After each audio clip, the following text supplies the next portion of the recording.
Greetings. The story you're about to hear contains themes of strong kinks and fetishes. This video is not meant to disparage members of the BDSM community, which, as you can tell from my GIMP mask, I am a proud member of. And yes, I know this doesn't look like a GIMP mask, but as it turns out, they're like £30 on Amazon, so we have to make do. But on a real note, to both the kinksters and curious watching this video, let's discuss the controversies of the internet's largest BDSM social networking site, FetLife. Our first story takes us to Halifax within Nova Scotia, Canada, and concerns this woman here, 39-year-old Natalie Brown. Back in September 2019, her life was turned upside down after she made a shocking discovery while trying to look up recipes online.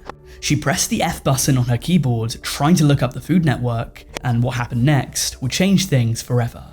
Instead of Food Network, the website FetLife popped up in the search bar, and in case you don't know it, FetLife is described as the largest and most popular social network for the BDSM, kink and fetish community. It was founded back in 2008 and is perhaps easiest described as Facebook for kinksters. You go on there and you can follow people, add friends, join groups, communicate, share pictures and videos, but it's a way for members of the BDSM community to meet, collaborate and share ideas. The problem for Natalie though is that if you're in a monogamous relationship and you catch your partner on this site, it must mean that they're lacking something in your relationship, something a bit spicier, and they're taking to the internet to fill the void.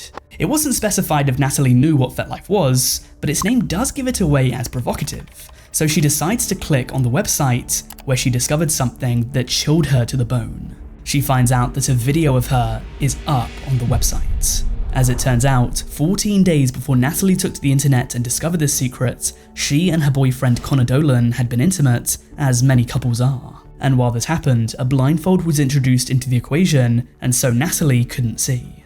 He apparently asked Natalie if he could take a video, and she said yes, with the implication being that the video would stay between the two of them. But Dolan, upon taking this video, then shares it on FetLife for anyone in the world to see. The clip was 12 seconds in length and didn't include her face or upper body, but her lower half could be seen in the video and her voice could be heard. She would confront Dolan, who said he'd take the video down immediately, and also said that he'd been struggling with a pornography and sex addiction.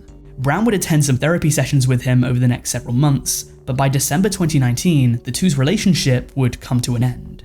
And that would have been the end of that, but 4 years later, Natalie received a phone call that would open this case back up. A friend of hers told Natalie to check the website one more time, and she was shocked to discover that the video was still up. According to sources, Dolan had not deleted the video, he just deactivated it. My assumption was that this was in line with him deactivating his account, which he did once it was discovered, but he apparently reactivated it 5 months later, and while records show that he didn't actually use the account once it was reactivated, that meant that the video went back up. This time, Natalie Brown would take legal action, and the video was finally removed from the site for good in January 2024, with Nova Scotia's Cyberscan unit permanently taking it down from the internet. Brown was very concerned that people she knew in real life could have seen it, as on FetLife, you can search by area, so if someone in Halifax searched up Halifax to maybe connect with someone in the local community, if they recognized a voice, they might have been able to identify that it's her. Natalie Brown would go public with her story, revealing her identity as a way of speaking up for other women that had gone through something similar. On the other hand, in April 2024, Connor Dolan was charged with voyeurism and the distribution of intimate images without consent. Initially, he pled not guilty. Ultimately though, the prosecution dropped the voyeurism charge in exchange for a guilty plea on the distribution charge, avoiding Brown having to testify in a trial. In the end, Dolan received 4 months of house arrest and would receive a criminal record. But Natalie Brown's is only one instance of a controversy surrounding FetLife. We have several more in this video, including a teacher that was accused of giving students books recommending the BDSM sites and unconsented raceplay. But before we get into the next story, I'd like to say that if at any point you find yourself enjoying this video, please make sure to give it a like and subscribe to the channel if you haven't already. As a small content creator, it would help me out tremendously. I would be so very much appreciative. But with that said, we're switching from a story about a character to a story about a concept for the next segment of our video. And to do that, we're rewinding the clock back to 2020 to only a couple of months before Natalie Brown made that horrible discovery. In fact, we're rewinding it to the killing of George Floyd. Now, if you've ever seen my video about unhinged brony incidents, then you might remember that in the wake of the 2020 BLM movement, a lot of bronies, aka adult male My Little Pony fans, began spreading alt-right, racist, and Nazi messages. And strangely enough, a very similar thing allegedly happened with the members of FetLife. Now, this is a very peculiar thing to say because if you know any kinksters in real life, you'll know that they're typically about as left-leaning politically as they come. Sex positivity is strongly associated with the further left side of the political aisle, and these kinds of people aren't usually associated with leaving racist messages on forums. That said, you'd probably assume the same thing about My Little Pony fans. But in October 2020, BuzzFeed released this article. Users on a site for kinky people say racism has become unsustainable. Written by someone called Fancy Feast, so you know it's legit. Fancy Feast sat down with a black sex educator in New York called Dirty Lola, who revealed that she'd been on the site since 2012, but over the past several months she had seen a steep increase in posts and messages that she would deem to be racist. And according to the article, people were able to get away with this because it fell under the guise of raceplay. Now, in case you're unaware of what raceplay is, and I want to get this correct because I personally have never engaged in it, it's described as a sexual practice where either imagined or real racial background of one or more of the participants is used to create this power imbalance in a BDSM scene through the use of slurs, narratives, and objects laden with racial history. The problem a website like FetLife has is that because the kink community is inherently taboo and there's a lot of roleplay taken on, even over messages, it leads to instances like Dirty Lola's where some people are apparently engaging in raceplay, but since it's non-consensual, it just comes across as straight up racism. It seems as though because this was a time of racial unrest, this kind of kink was getting played into more and more.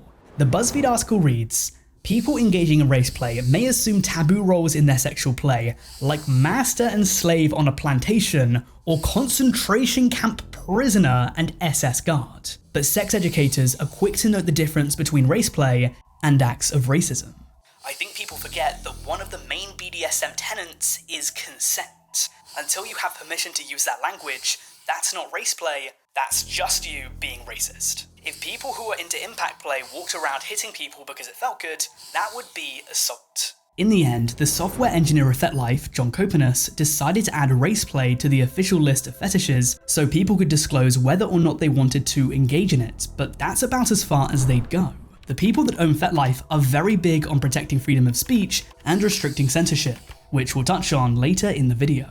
But long story short, this received a lot of backlash from people who said that Nazism should be treated different. It seems as though this issue was soon put to bed, as articles about racism on the site cooled down shortly after, but this was an absolutely wild part of the website's history. And we're going to have to linger on the topic of politics for just a moment more, as many people that identify as right-leaning got very offended by the person featured in our next story.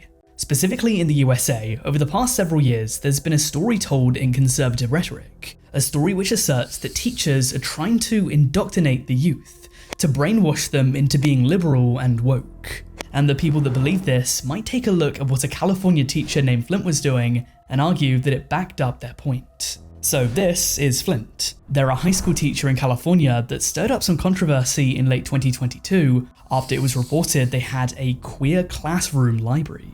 Now, the critique comes in when you study the content that's found within some of these books. One of the books in question given to these teenage students is titled Everything You Ever Wanted to Know About Being Trans. And the reason it's relevant to our video is that the book contains references to BDSM and outwardly name drops FetLife as a way to find a community within it. Anyway, a California school teacher's library included a book which said kink, BDSM was sexual liberation.